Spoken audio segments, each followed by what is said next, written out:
Hey guys, welcome back to my channel, watching the Cup Series race from New Hampshire. I'm getting ready to take 11 laps to go in the race. Ooh, I had a big moment there with Josh Berry. Then in the 21. You try and track that line Blaine for the lead and drives it in deep into turn 3 and gets insanely loose. What a save. What a save by Berry, but unfortunately, it killed his time and drops back to half a second. 10 laps to go in the race. As Chase Briscoe gets by teammate Denny Hamlin, I believe that's for 10th. And Kyle Larson trying to hold off Ross Chastain for 7th, I believe. Yep. Larson trying to hold off Chastain for 7th, and Briscoe, that's for 11th, that Briscoe got by Hamlin for. Okay. Briscoe's on the roof lead.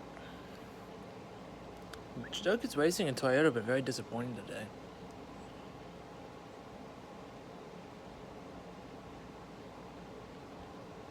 I think that I saw Michael McDowell's behind Ross Chastain in 8th. How about that? Got Ryan Blaney leading currently at the moment. That car looks destroyed. Josh Berry's in 2nd, William Byron in 3rd, Chase Elliott 5th, and Joe Logano was 4th. Then, I don't know who's in 6th. Oh, Christopher Bell. Christopher Bell's in 6th, then Kyle Larson 7th, Ross Chastain 8th, Michael McDowell 9th, and Carson Hocevar running out of the top 10. The gap's growing between Blaney and Berry. It's up to a 2nd now. Yeah, it seems like that slide going into turn 3 really killed Josh Berry's tires. What's left of it anyway. Ryan Blaney pitted underneath the last caution. Only took right side tires, so he has 10 or 12 lap fresher right side tires than Josh Berry does. But even on old tires, Josh Berry was closing in and hanging in with Ryan Blaney a little bit, but. Same story, different week with the car, where you just put it in front of another car and able to keep your position, L blocking. Meanwhile, Christopher Bell is kind of tracked down Chase Elliott here for 5th.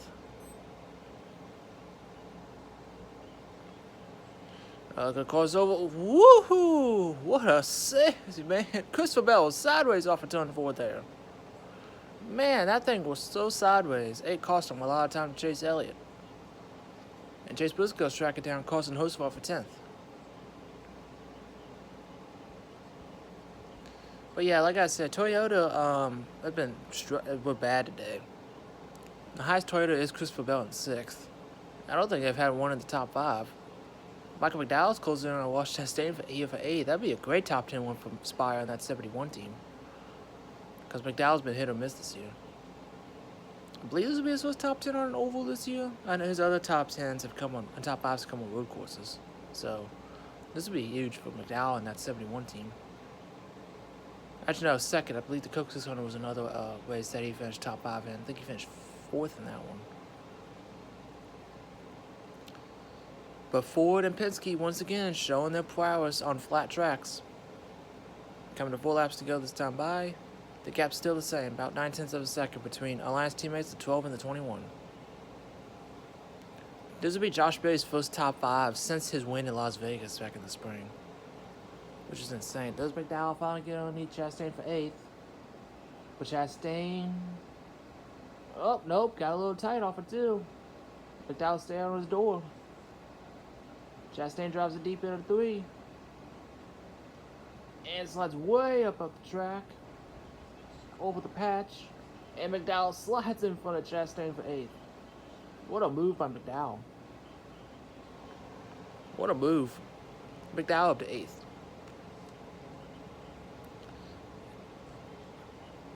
Like I said, Josh Berry, if he holds on here, it'll be his first top 5 since Las Vegas back in the spring where he won. And he needs his top 5. He's finished last in the last 3 races. Chase Briscoe now get underneath Carson Hocevar for 10th. And he gets the spot. And one spot car moving up, another one falling back. Ryan Blaney was in the top 5 in last year's race in New Hampshire before getting taken out by Michael McDowell. And it only has a best finish of 18th in New Hampshire, which is insane to think about. He's going to massively improve on that, as he's going to take the white flag here as the leader. White flag is in the air. Final lap in New Hampshire. Team Penske is back. The dominating races. Joe Logano led the most laps today, but Ryan Blaney has been the most consistent long-run call all season long. And Alliance teammate Josh Berry is going to get a finish that he desperately needs and deserves. Into turn 3 for the final time. Makes his way into turn 4 now. Ryan Blaney picks up his 3rd win of the season, gets himself a Monster Lobster, and he's going to the round of 8. Ryan Blaney wins in New Hampshire. Josh Berry 2nd, William Byron 3rd, Joe Logano 4th, and Chase Elliott running out of the top 5. Kyle Larson 6th, Michael McDowell 7th, Christopher Bell 6th, Kyle Larson 7th, Michael McDowell 8th, Walsh Chastain 9th, and Chase Briscoe runs out of the top 10. Team Penske led all but 38 laps, I believe, in this race. Because Ryan Blaney led like at least 100 laps. I think Logano led the most at like 140. Speaking of Logano, there he is. Oh, that was Miles Stanley, the crew chief for Josh Berry. And it was Glenn Wood, co-owner of the Wood Brothers. Wood Brothers have an alliance with Penske, so that's why the 21 was so good today. I think Berry had the better car. It's just when you get up to like the lead, like top 5, top 10, it gets so much harder to pass. And especially with this car, you could just plop right in front of the guy you're trying to hold off, and you're able to hold on to the spot for the most part. That's exactly what happened here with Blaney. Blaney definitely had a top 2 car, but not as good as the 21. As the fireworks go off, I believe that's 3 and 4.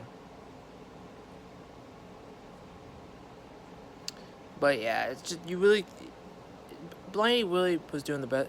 Barry was doing the best he could. He just wasn't enough. Rather unfortunate. Carson Host for 11th, Denny Hamlin 12th, Austin Dillon 13th, Brian Priest 14th, Alex Bowman 15th, Noah Gregson 16th, Austin Cindric 17th, Chris Buescher 18th, Todd Gillett 19th, A.J. Allmendinger 20th, Tyler Reddick 21st. That's not what he needed. Riley Hibbs 22nd, Brad Keselowski 23rd, Cole Custer 24th, Ricky Stenhouse Jr. 25th, Bubba Wallace 26th. That is definitely not what he needs. That is definitely not what he needs. 2311 were bad today. It wasn't just 2311, but Toyota as a whole was not that good today.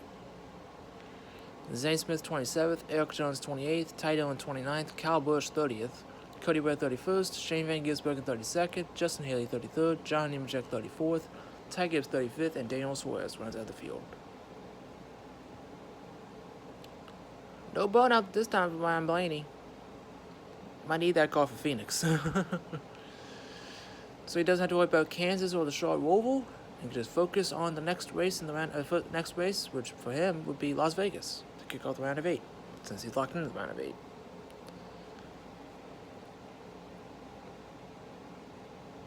Had a little drama today with Joe Gibbs racing teammates Ty Gibbs and Denny Hamlin battling for 11th. Denny Hamlin spun Ty Gibbs out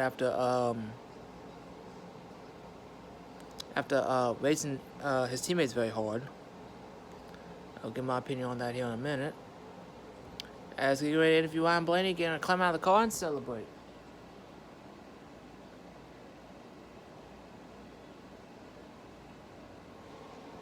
Cameraman a little jumpy.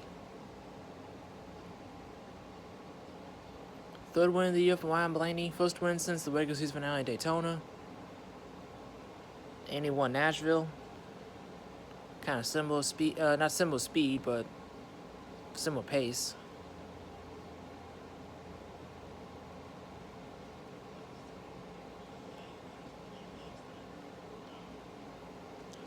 Excuse me. Yeah, he led 116 of the 301 laps.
Round of 8 bound for the, I want to say the 4th year in a row? Yeah, 4th year in a row, because he's made the round of 8 every year in the next gen car, which is insane. Coach winning the championship in 2023, made the championship for last year, and he got eliminated in the round of 8 in 2022 because he didn't have any playoff points. He didn't have a win at that time. But I think he should have won at least one race in 2022, but very deserving for Ryan Blaney to get this win. But back to what I was saying about the Joe Gibbs racing drama between Ty Gibbs and Denny Hamlin. Ty Gibbs was racing his teammates Christopher Bell and Denny Hamlin pretty hard, along with Noah Gragson as well. He was 3 wide in the middle between Christopher Bell and Noah Gragson for like 3 or 4 laps straight. They were having some short track racing, a little bit of fender banging, dooring each other. But then Ty Gibbs just completely doors Christopher Bell on the inside, which forced Bell to fall back in line, and Denny Hamlin getting by Bell. And then Denny Hamlin comes on the radio, wondering, does he know we're racing for a championship? He referring to Ty Gibbs. And Denny Hamlin sends it in 3 and 4 on Ty Gibbs' door, stays side by side on the front stretch, and then go into turn 1. Denny Hamlin touches Ty Gibbs' left rear a little bit and then spins the 54 out, basically ending his day. Although I'm happy Ty deserved it. I'm going to be honest, he deserved it. He was racing his teammates stupidly hard for absolutely no reason, especially like 30 laps into stage 2. Like, we're not even halfway into the race yet. Why are you racing each other so hard? Like, it's different if you're a different part of the field. Actually, hold on. Before I get into that, this is the playoff grid heading into the round of 8. Kansas next week. Chase Briscoe has a 12-point gap over Washington State at the cutoff line. Austin Centric 19 points below the cutoff line, and both 23-11 cars. Tyler Reddick 23 points below the cutoff line, and Bubba Wallace 27 points below the cutoff line. 23-11 did not have a good day at all. Toyota did not have a good day at all. That's why I'm talking about this, because it involved 2 Toyotas. But I just feel like both are in the wrong.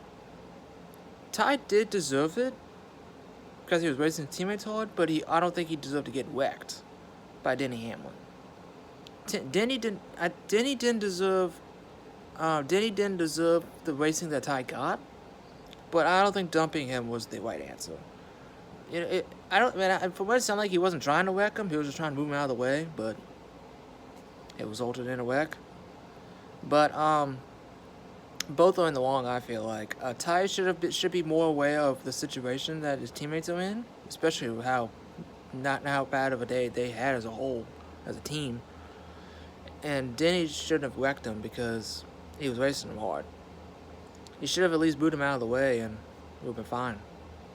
Now, I don't know if this is going to carry over into next week, Kansas, or any other race for the remainder of the year. Hopefully not, because this is one more thing that Denny needs on his plate right now. So we'll see how Kansas goes next week to be the second race round of 12. That's gonna do it for me, y'all. Don't forget to comment, like, subscribe, share the video, ring the little bell so you can notify when I upload.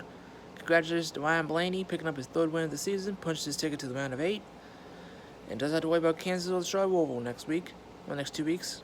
Can focus on Las Vegas, which would be another spectacular round for Penske, as Logano won that race last year, and then they got Talladega and Martinsville in there too, which Penske's really good at play tracks, and Martinsville, they won the last 2 fall races at Ryan Blaney. So this playoff's just set up perfectly for Penske. Gateway wasn't really their strong suit, but they're back for New Hampshire. Let's see how Cindric and Logano do at Kansas next week. But yeah, Penske, I think they've just proved themselves once again that if they get in the championship 4, they're going to be hard to beat. Almost impossible to beat, almost. Alright, guys, I'll catch you on the next one. See ya.